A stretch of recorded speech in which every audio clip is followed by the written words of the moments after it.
Do you feel that the government has done adequately, or is there a logic to the incrementalism that has been followed in the spurring of demand?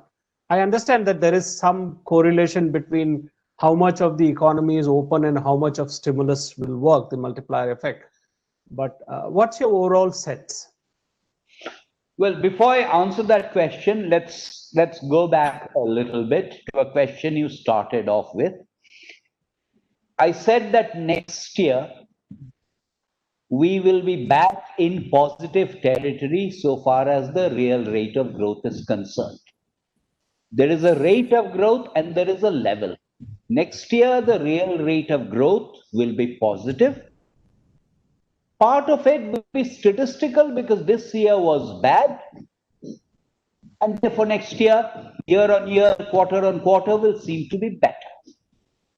A better way of answering the question is to accept that as a result of COVID, we have essentially lost 2 years in that path and trajectory of development. We have effectively lost 2019-20, and we will also lose 2020-21 because that's recovery from what we lost this year. So we are back to actual growth from 2022-23. So one way to ask that question is from 2022 to 23, what kind of real rate of growth can we expect? And what do we want the government to do in the process?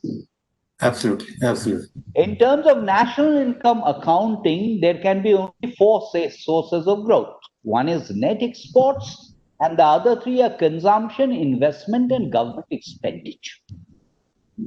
Net exports in this day and age, given what has been happening globally, cannot possibly be a major growth driver. So one is looking at consumption, investment, and government expenditure. When one talks about fiscal policy, a fiscal policy part can either have an expenditure element or it can have a tax reduction element. One or the other, either you increase government expenditure or you reduce taxes. One must realize that the government is not in very good fiscal shape, and any borrowing that the government does will eventually have to be repaid.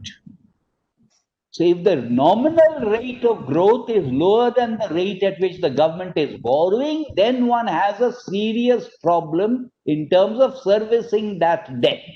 And this is not because of rating agencies, otherwise Mr. Chawla will again mention that. This is simply because of the issue that you cannot service the debt. So therefore, if I look at what other countries have done and look at it in terms of this is the extra fiscal expenditure as a share of GDP, why can't India do that? That's not a tenable proposition because India is not in the same kind of fiscal situation as the other countries. The next question that arises is quite often when people say the government should do something, what they really mean is that taxes should be reduced. I need to point out that on indirect taxes, the revenue neutral GST rate should have been at least 17% to give the same kind of revenue. What is the GST rate today? The average one is 11.5%. Given this, does one seriously expect the GST rates to be reduced even further? How can we possibly, as a country, want airports, railway stations, defense, this, that, and the other, education, health, all of this, while we want taxes to be reduced?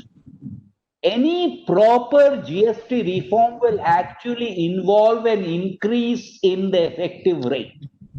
Exactly similarly, on the direct tax side, any possible tax reform will involve the removal of exemptions for many cases that will involve an actual increase in the tax rate. Now, I'm mentioning this because expectations of a tax reduction and that being used to establish fiscal policy, I think is wrong. That expectation is wrong.